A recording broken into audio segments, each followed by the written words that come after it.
নিৰ্বাচনেৰ সময় লইকে প্ৰত্যেক ঘৰে ঘৰে সোমাই যাও, প্ৰত্যেক গাঁৱে ঘৰে সোমাই যাও, বজাৰে পাহাড়ে দোকানে আপনাদেৰকে সোমাই যাও আৰু মানুহক দেখুৱাই দিও, মেসেজ দিও যে আমি ইউপিপিএল দলক হাৰাবলৈ আজিলৈকে কোনো দল ইয়াতে জন্ম হোৱা নাই, কোনো দল জন্ম হোৱা নাই। আৰু এইটো আমি প্ৰুভ কৰি দেখুৱাইছো। 2020 চনৰ পৰা 2025 চনলৈকে যিমান নিৰ্বাচন হৈছে আমি জিকিছো, আজি আহি পেলাই কিছুমানে কথা কৈ আছে, আচৰিত পাইছো। সংবিধানৰ শপত খাই সংবিধানৰ মুৰব্বী হৈ আমাৰ অঞ্চলত আহি পেলাই first class citizen, second class citizen হ'বলৈ আৰম্ভ কৰিছে। প্ৰথম শ্ৰেণীৰ নাগৰিক আৰু দ্বিতীয় শ্ৰেণীৰ নাগৰিক বুলি আমাক ইয়াতে ডিভাইড কৰিব বিচাৰিছে, মই এজন পোষ্ট গ্ৰেজুৱেট পঢ়া ল'ৰা, মই সংবিধান পঢ়া ল'ৰা, আজিলৈকে যিমান সংবিধান পঢ়িলো সংবিধানত ক'তো লিখা নাই প্ৰথম শ্ৰেণী আৰু দ্বিতীয় শ্ৰেণীৰ নাগৰিক বুলি। আপোনালোকে সকলোৱে লেখা পঢ়া মানুহ, আপোনালোকে ক'ৰবাত দেখিছে নেকি সংবিধানত প্ৰথম শ্ৰেণীৰ নাগৰিক আৰু দ্বিতীয় শ্ৰেণীৰ নাগৰিক ক'ৰবাত দেখিছে নেকি? আমাৰ বড়োলেণ্ডত কোন প্ৰথম শ্ৰেণীৰ নাগৰিক হয়, কোন দ্বিতীয় শ্ৰেণীৰ নাগৰিক হয় কওক?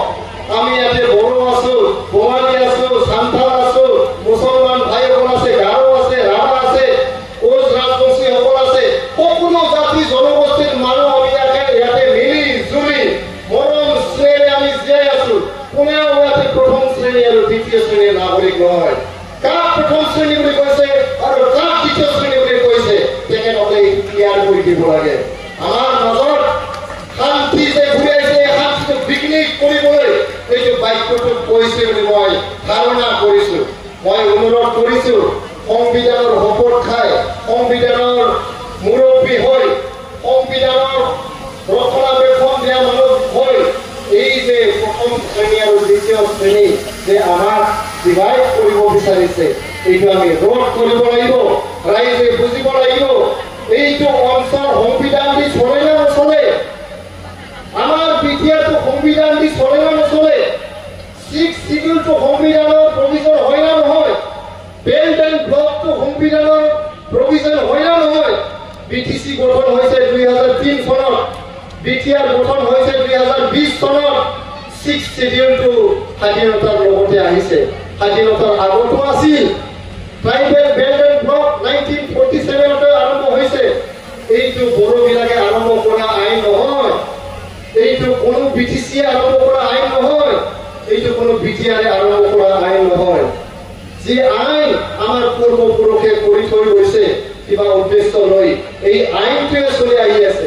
এই আইনটোৰ কাৰণে এটা বিশেষ জাতিক দোষ জাতি দিব বিচাৰিছে। আজি বিশেষ জাতিক দোষাৰোপ কৰি পেলাই দ্বিতীয় শ্ৰেণী আৰু প্ৰথম শ্ৰেণী নাগৰিক বুলি ক'বলৈ ধৰিছে। এইটো কিন্তু এটা বিবেককামী মন্তব্য, এইটো ডিভাইচিভ এটা ষ্টেটমেণ্ট।